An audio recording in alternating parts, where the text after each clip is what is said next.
की हरी माला। इनकलाबी के साथ मैं हूं शाहिद नज़ीर चौधरी। दोस्तों, दुनिया से रुखसत होने के बाद भी अगर किसी शख्सियत को याद किया जाता है तो या तो उसके काम की वजह से या उसकी शख्सियत के अंदर कोई ऐसी खूबी होती है कि सदियां गुजर जाने के बावजूद वो शख्सियत नहीं भूल पाती। और मोहम्मद रफ़ी में तो ऐसा कमाल था। 45 साल हो चुके हैं उनको इस जहां से गुजरे हुए, लेकिन उनके गानों की सूरत में जब उन्हें याद किया जाता है तो बेतहाशा वो याद आते हैं। लेकिन क्या सिर्फ गानों की वजह से मोहम्मद रफ़ी को याद किया जाता है? उनकी शख्सियत में भी तो ऐसा कमाल था कि 2 सदियों से उनकी याद जो है दिलों से महव नहीं हो रही और आज भी उन्हें किसी न किसी बहाने से याद किया जाता है, उनकी बातें याद की जाती हैं। और सिंगिंग की दुनिया, गायकी की दुनिया में नए आने वालों को उनकी वो बातें सुनाई जाती हैं और बताया जाता है कि शख्सियत और बड़ा कलाकार कैसे बनता है। ऐसी खूबियों से माला-माल थे मोहम्मद रफ़ी। मोहम्मद रफ़ी की ज़िंदगी का एक आपको मैं ऐसा एक वाक़या सुनाने लगा हूँ जो उनके चाहने वालों के लिए बड़ा हैरानकुन होगा कि फ़िल्म कुदरत, जो कि चीतन आनंद यानी देव आनंद के बड़े भाई ने लिखी थी, बनाई थी और और उसकी मौसीकी जो थी आर डी बर्मन ने दी थी।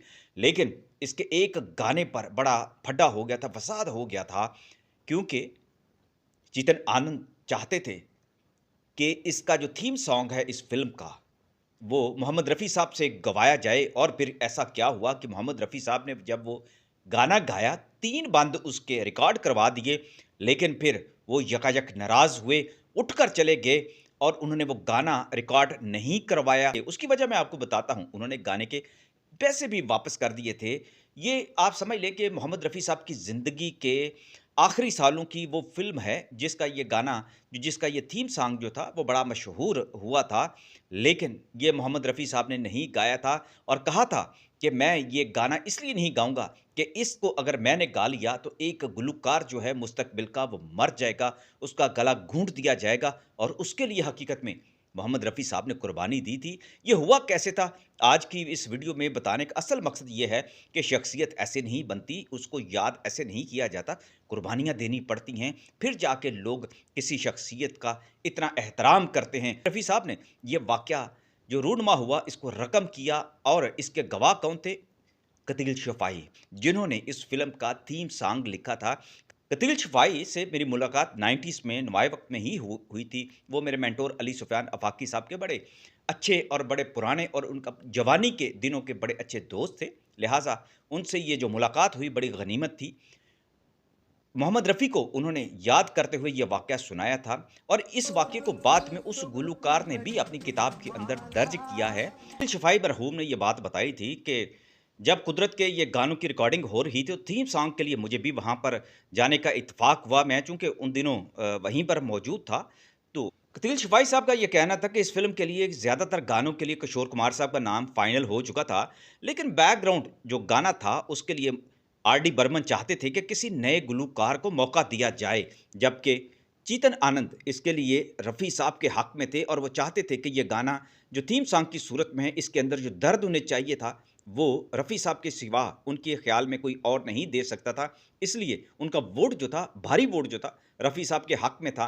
आर डी बर्मन ने गुलूकार चंद्रशेखर गाडगिल का नाम भी पेश कर दिया था। ये उस दौर में इतने पॉपुलर नहीं थे, बड़ी मुशक्कत कर रहे थे, लेकिन आर डी बर्मन उसे मौका देना चाहते थे, उसकी आवाज़ सुन चुके थे।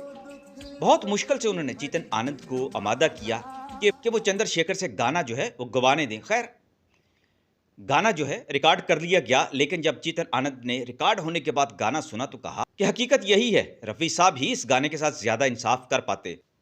इस पर आर डी बर्मन ने रफ़ी साहब को गाने के लिए रिकॉर्डिंग पर बुला लिया। रफ़ी साहब रिकॉर्डिंग के लिए आए और गाने के 3 बंद रिकॉर्ड कराए जाए का वक़्फ़ा हुआ, तो दिलचस्प बातें शुरू हो गई।